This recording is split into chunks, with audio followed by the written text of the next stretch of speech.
Hi, I'm Ashton. Welcome back to my floor. Also, welcome to Ingrid. I don't think she's been visible before. She moves around the house, like, depending on the season, but she's living in my room for now. This is my partner's, like, 30-plus-year-old pothos plant. Isn't she beautiful? But that's not what I'm here to talk about. I wanted to talk today about special interests and my experiences with them and the language surrounding them and a lot of other things. I just put, like, every thought that I've ever had about special interests into one little document page to make a little note section for myself. So I'm going to go through every thought I've ever had about special interests. And I'm also going to do my makeup as I do this.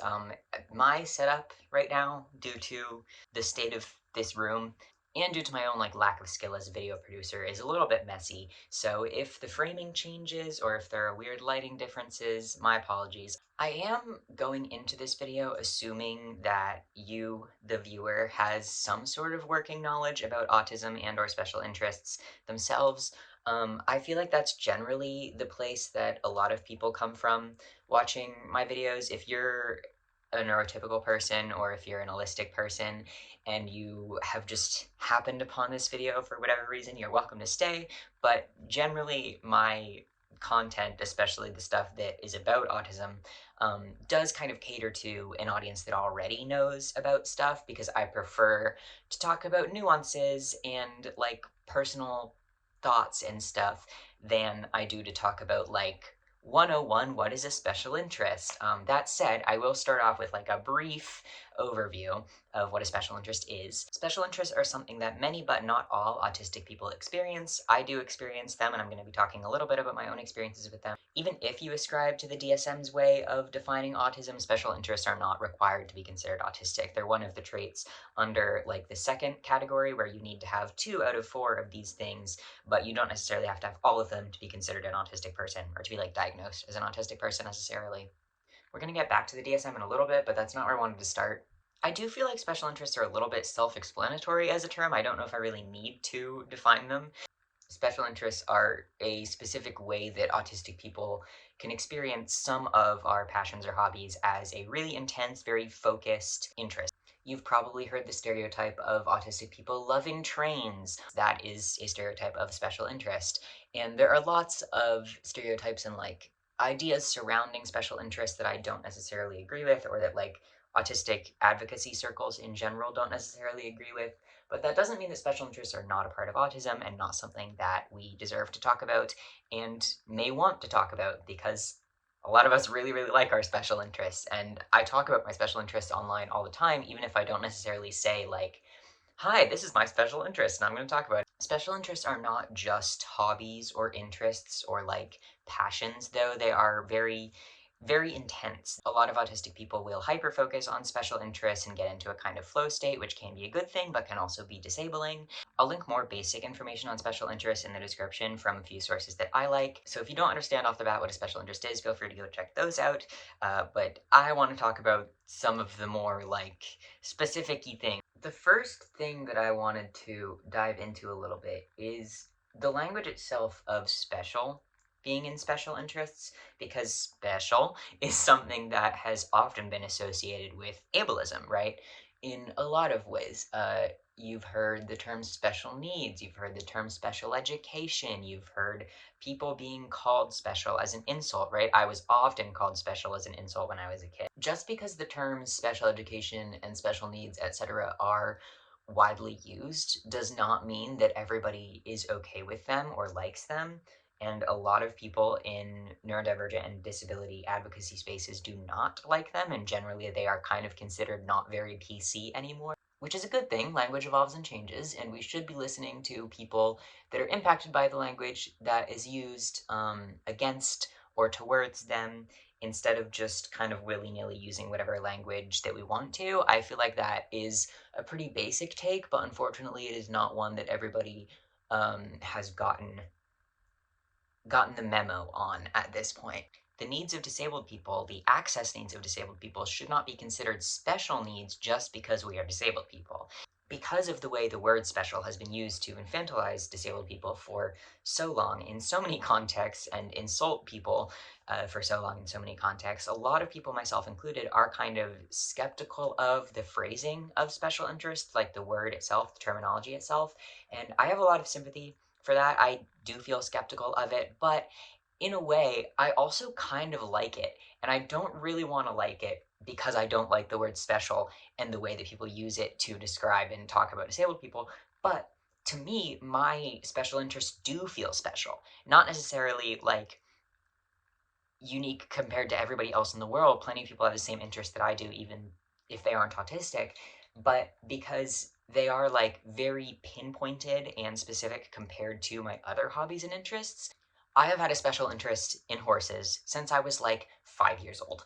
And that's a really common special interest, or interest for that matter, for people to make fun of. Horse girls are made fun of by literally everyone on and off the internet, and I've been made fun of for being a horse girl despite being a boy, right? And although I do not like the language of special in many contexts, to me, the way that I experience my interest with horses is special. It's special compared to my other hobbies and interests. It's one of the things that like truly brings me a ton of autistic joy, and something that I can think about and talk about for hours, and something that I have like a file on in my brain, and I'll get back to the way that I experience special interest in a bit. I really truly wish that the word special was not so tainted by the ableism that it is so connected with, because special interests do feel special to me. They feel very special compared to my other interests, and special is a good word for it because it's accurate. Even if it's a word that has kind of been ruined by non-disabled people, and I wish that we could use the word special for special interests without it kind of having that taint to it, but I understand that not everyone feels that way. So I'm going to refer to them as special interests in this video for a few reasons. One, because I don't mind the language too much personally, as well as just for ease of access, because that's what most people call them, especially outside of neurodivergent communities. And three, because I have not seen another phrase for special interest that I have really connected to or liked. There's a couple out there. I've seen people call them intense interests or like deep-lived passions and stuff like that. But special interest is a simple term, it's easy to use, it's one that's been around for a long time that a lot of autistic people have already kind of adopted into their vocabulary, and I wish there was a better term, and maybe someday there will be, but for now, for here, for right now, for me, I'm going to use the language of special interests because it's what works. That doesn't mean I love it, and that doesn't mean I think you should continue to use the word special education or special needs. That's a separate conversation, but I think the term special interests, when used by autistic people ourselves, can be okay. If you are also autistic, I would really love to hear your perspective on the term special interests. Do you use it for your own special interest still? Do you have special interest even? But more so, like, how do you feel about that term? Has the word special been ruined for you as it has been for me and for many other disabled people? Or do you, like me, also kind of think it kind of suits the experience of special interest for them to be called special? Because they do feel special, to me, at least, and to many people, I feel like. Um, you've probably caught on to this if you've watched a lot of my videos, but I find discussions around terminology and language really, really interesting. It's something that I really enjoy to talk about in, like, inter-community spaces especially, so if you're autistic and you have thoughts on the word special being in the term special interest, I would love to hear about it, especially if you have, like, complex thoughts like I do about, like, I like the term and I think it works, but goddamn, I wish that non-disabled people hadn't kind of ruined the word special for me. But it is useful, right? It's useful to have language specific to autistic people about autism-specific experiences. So we do need a term to describe what a special interest is. I just wish it hadn't been infiltrated by the language of ableism. I also wanted to talk about my own personal historical misperceptions about special interests, because it was one of the things that kind of led me away from identifying as autistic for a while. One of my biggest misconceptions about special interests was that I used to think they never changed and you just had specific lifelong special interests that were like one or two things that you had your whole life.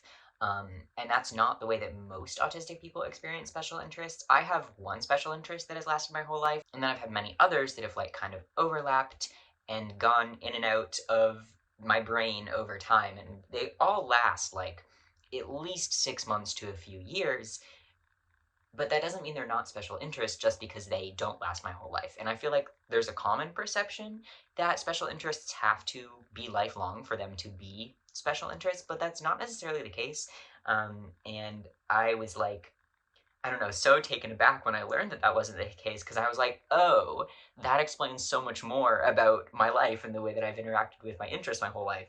Um, so that was really like mind blowing to me when I learned that. But there was like even a couple years of my life where I knew I was autistic, but hadn't yet figured out that I had special interests because I just didn't know what they actually were.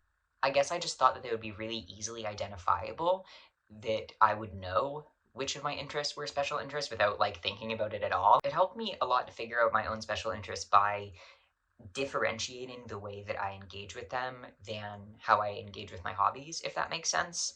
I have plenty of hobbies that are not special interests, and they feel very, very different to engage with than how it feels to engage with special interests. Special interests make me feel like my brain is like buzzing. I can engage with them for hours on end without eating, without sleeping, without drinking, without peeing, right? I can get very easily sucked into them in a way that is not necessarily the case for things that are hobbies, like making YouTube videos or crocheting. And I guess one of the other things that I wanted to talk about that I feel like would slot in nicely here is the way that I personally experience special interests and how they make me feel. And I wrote a couple things down for this that I think just going to read verbatim. My special interest topics feel like they're always kind of in my head. They always occupy a little bit of my brain space. And I even feel this way about my past special interest topics, or like my dormant ones. So I don't have a bat special interest right now, but I did for a solid period of like maybe 5 years. And I still really love bats. They still bring me a lot of joy. I still think about them often, but they're not something that I spend a lot of time researching right now. They're not something that I get into a hole about and think about for hours and research for hours, or like make spreadsheets about or do a research paper on. Because they're not one of my active special interests, but they do still like, there's still a little special spot in here for bats. I still love them very much. They're just not one of my active special interests. My special interests, they're always in my head. They don't leave. Um, like a section of my brain is dedicated to storing my knowledge on queercore, and I have a filing cabinet in here for every horse that I've ever interacted with. A lot of people will talk about special interests in monologuing or info dumping, and I wrote, I'm not much of a monologuer, but I say that as a freak with a YouTube channel. So like, yes, I do kind of monologue. I think I would be more of a monologuer if I was not such a highly masked autistic person, if I hadn't spent so much of my childhood being like afraid of seeming weird because I was bullied for being weird, and when I did talk about my special interests as a kid, it was not something that was like cool. It was something that was like shut down and insulted. Anyway, sometimes I do monologue about my special interests, especially if it's towards someone that I'm close with. And I do also have a job where I can info dump about my special interests. I take care of horses and I teach horseback riding lessons, so most of my conversations at work revolve around horses. And when I'm teaching a lesson, I just get to info dump about horses. It's great. If you tell a kid like 10 fun facts about horse poop, they're gonna be thrilled. That's what they want from a lesson teacher. They love when I info dump. That's me giving affirmations to myself. I would say about half of the kids that I teach lessons to as well are neurodivergent, and those are the ones that tend to appreciate my info dumping a little bit more. But yeah, info dumping is something that is specific to autistic special interests, and I think it's a very special thing that should be cultivated instead of like bullied or tampered down, as I have experienced and as many autistic people have experienced. I think info dumping is such a beautiful thing. Anyway, I wrote that I think I'm more of a special interest info dumper in writing. I like to answer questions, but I have trouble feeling confident enough to monologue because I think it was so discouraged when I was younger, and I've never been someone to dominate a conversation. I'm a very asocial person. I don't like socializing, and unless I am like explicitly told it's okay, I'm not going to info dump. That said, I love to monologue into a void and publish it later. That's why I make YouTube videos, that's why I make zines. Even essays or like projects that I did in college, oftentimes I would focus them on my special interests on purpose. The best way for me to be productive in college was to harness the power of my special interests so that I could actually write an essay about something that I cared about.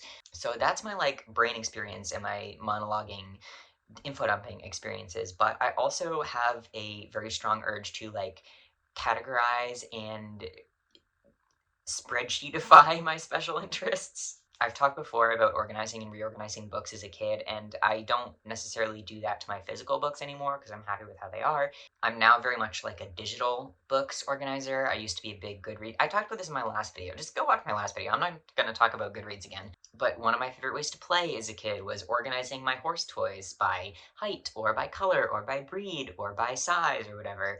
I would have like different groupings on different shelves next to all my horse books, you know.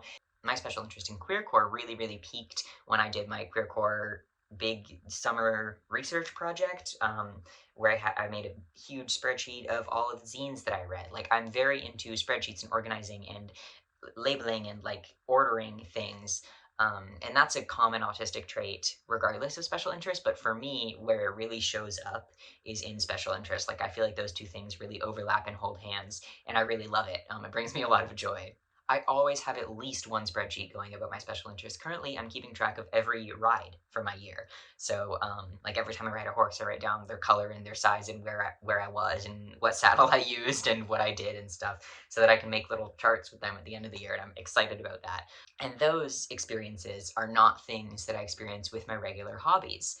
So that's how special interests feel for me. That's how they show up in my life. And they're often very positive things for me, but I do, you know, sometimes fall into a hole where I don't take care of myself and I just special interest for hours.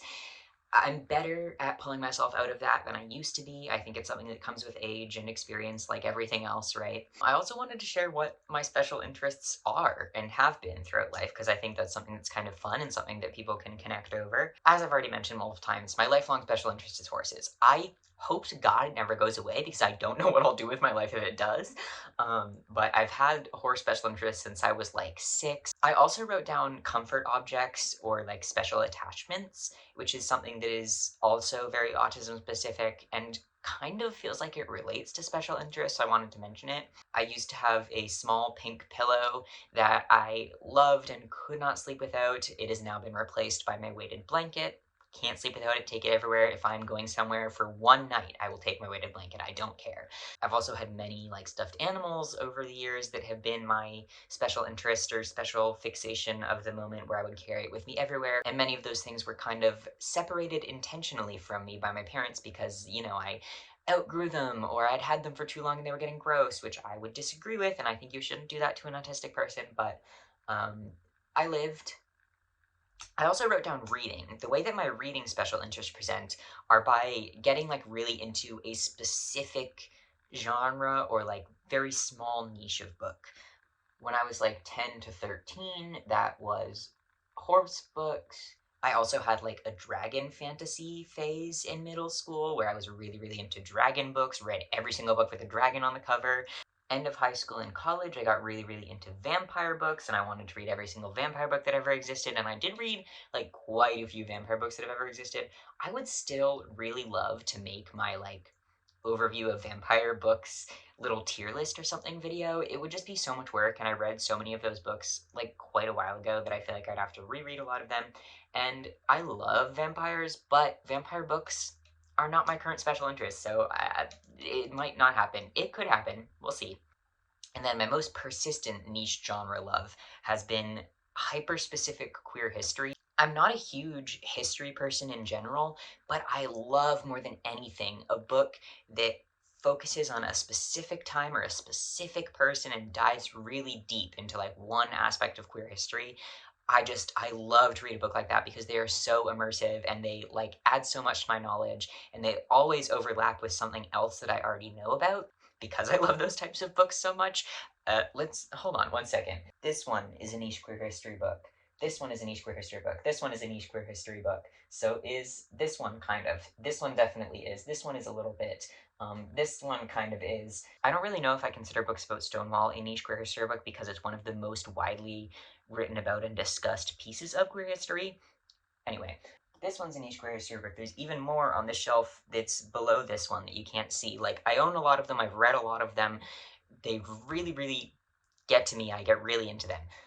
I've also had a special interest in radical queer politics that I would say started in like 2018 and maybe peaked around 2019, 2020. And it's one of the ones that I wouldn't consider a special interest anymore, but it is still a major interest. It's just not one of my like current active ones. And then 2018-ish to like 2022 was my queercore special interest. Again, I still adore queercore. I still engage with it all the time. I listen to queercore music. I read queercore zines.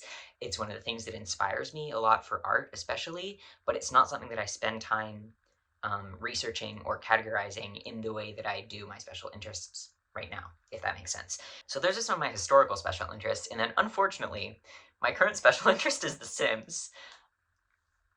I'm not going to talk about it that much because I think it's a little bit embarrassing compared to my other special interests, which are a lot more like, I don't know, academic or like useful, but this is a good transition because I also wanted to talk about special interests and a very particular type of shame that I don't know if other people feel, and that's why I wanted to talk about.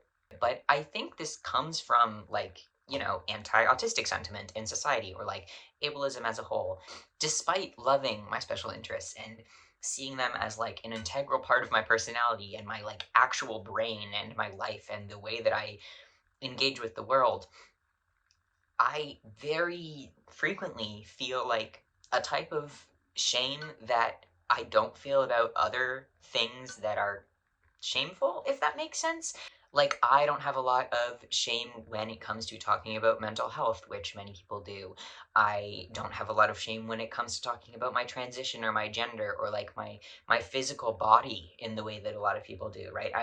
I have shared so many things about my physical body online and to other people in my life that I know is kind of like weird. And I think that might be part of an autistic thing as well. I think it probably stems from bullying, honestly, the way that I feel my shame about special interests, but it's just such a specific and odd feeling that I don't know if shame is the right word for it, but I almost always have like this embarrassment or like this little devil on my shoulder that's like, don't info dump, don't talk too much about your special interest, talk about something else. That I've had to kind of fight over the past couple of years, especially because my current career is in one of my special interests, horses, and I have to talk about it, right? But I have a little bit less shame about that now because it is something that I am like doing okay with and like it's how I make a living, right? So I can't be ashamed of it. But I don't really talk about horses that much online, and I kind of sometimes feel like I have to section my life off into like what I talk about online and what I talk about offline, or like how I exist offline and how I exist online. I guess, I don't know, maybe it's not that odd because what would you expect if you're bullied for your special interests? You're gonna develop some complicated feelings of shame about them. But I don't know, it doesn't feel exactly like shame necessarily because I don't feel like I feel shame that often. It's maybe embarrassment is a more apt word. It's a very bizarre feeling because in my own personal brain, I know that I love my special interests and they make my life better and that I should be embracing them. But sometimes they're hard to talk about because I'm like, God, it's so embarrassing that my special interests right now are horses and The Sims. I want to be recognized as like an artist or as an anarchist or as some sort of weird goth punk freak, right? But so much of my brain space is occupied by horses and The Sims right now that I sometimes feel a little bit like, I don't know, there's some sort of disconnect between the way that people perceive me and the way that I actually feel that I am. Because obviously, the way that you look has nothing to do with your interests, oftentimes. But I don't know, it's odd. It's odd. And I just wanted to talk about that and get that off my chest a little bit and admit to you that I really like horses. And I've been playing a lot of The Sims, and I have been watching only little Simsy content. That's it.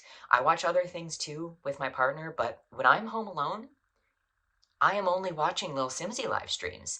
And and that's not something that I want to admit. I want to talk about the zines that I finished this book recently, Shotgun Seamstress, the Osa Ito like complete zine collection. It was wonderful. I got so much out of it. I really, really loved that book.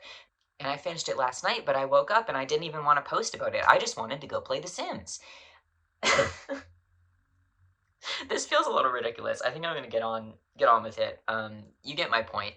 Does anyone else feel this sort of disconnect or embarrassment slash shamey feeling about their special interests versus the way that they want to be perceived?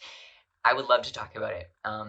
Truly, the reason that I post videos about autism is because this is like a real form of discussion for me, and I love to read comments about autism, so please give me them. I love you, autistic people. I love to talk about autism. I do think I have a bit of an autism special interest, and I think it's been something that I've had since I figured out that I was autistic. Um, but I don't know if it's like a full blown special interest or if I just love to talk about autism in the way that every autistic person loves to talk about it. Although I think the fact that I make YouTube videos about autism and have at least 5 to 10 in progress, like brain dump note documents about autism on my computer at all times, maybe I do have an autism special interest. I guess I'll add that to the list. This is kind of a fucked up and sad note to end on, but the last thing that I wanted to talk about was the DSM and the way that special interests are discussed or like identified in the DSM and the way that I and many autistic people dislike that. So special interests are in section B of the DSM, which is the section that deals with restricted and repetitive patterns of behavior, interests, or activities. And it's one of the sections where you need to have at least 2 out of the 4 described traits. I have, I would say, 3.5 of them. But you need to have at least 2 to be considered autistic. And the third one on the DSM's list is special interests, which they describe as highly restricted, fixated interests that are abnormal in intensity or focus. I just think it's so. I mean, obviously, the DSM is pathologizing, right? It's about pathology. That's what the DSM does.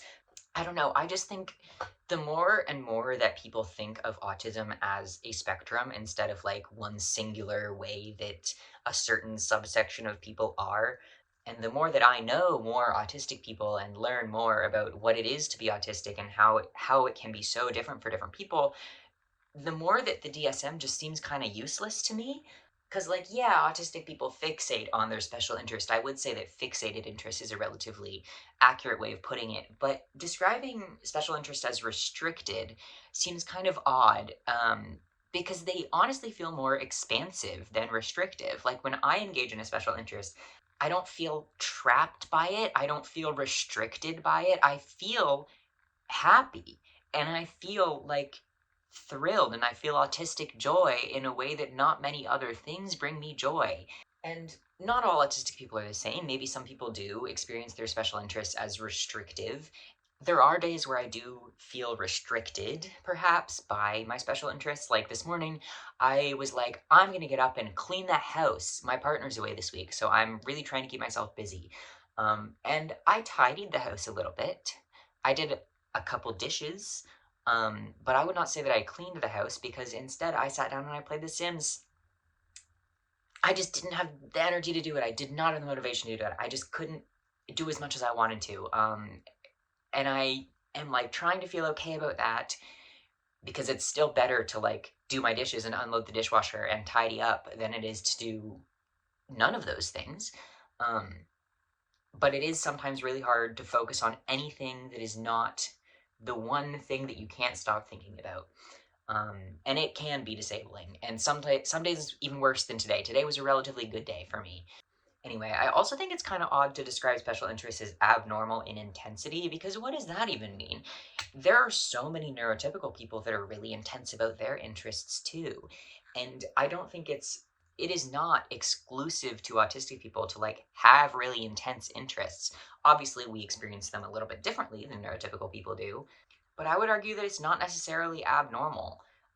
That said, I don't think autistic people in general are abnormal, and I think the concept of normality is a little bit overrated as a whole, so the DSM is really into categorizing things as like normal or abnormal, but I simply think autistic people are normal.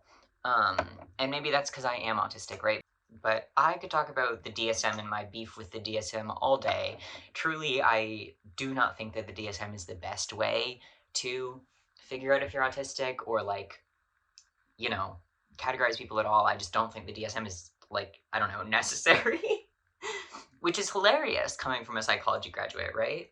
That's the main thing that I wanted to talk about, read the DSM, just that I think it kind of sucks, and I don't like the way that it describes special interests, and I much prefer the links that I have left in the description. If you want to learn more about special interests, don't go to the DSM, don't go to anything that the American Psychological Association gives you. Just listen to what autistic people say, and watching this video is a great start. So are the links that I left below. Anyway, if you would like to hear me talk about the special interest a little bit more, I have another video where I talk about specifically the intersection between like working with a special interest, working with the special interest that you have in like a career setting, because that's what I'm doing currently, and it's like complicated and I don't always love it, and I have many, many thoughts on it. So there's an old video that, not that old, a recent video that you can find about that if you want to keep learning about this. I am looking forward to getting the comments on this one. I always love my comment section in videos about autism. For staying all the way to the end of the video, you get to see my little ceramic horse. I have so many little horse figurines, but this one is one of my favorites. I got it at an estate sale of some variety at some point, but isn't he beautiful? He's just a little blue ceramic guy, and he's like howling. Horses don't howl, but he's yelling. But yeah, that's the bulk of what I wanted to talk about. Thank you for listening. I hope that you learned something, maybe about yourself, maybe about autistic people, if you're not one yourself. Uh, Goodbye, comrades. I hope that you feel at home with your special interests and not embarrassed by them. And if people degrade you for having the special interests that you have, remember that it's not something that you can necessarily control. Sometimes they just happen to you. Sometimes you just really like The Sims, and it's okay. It's all right.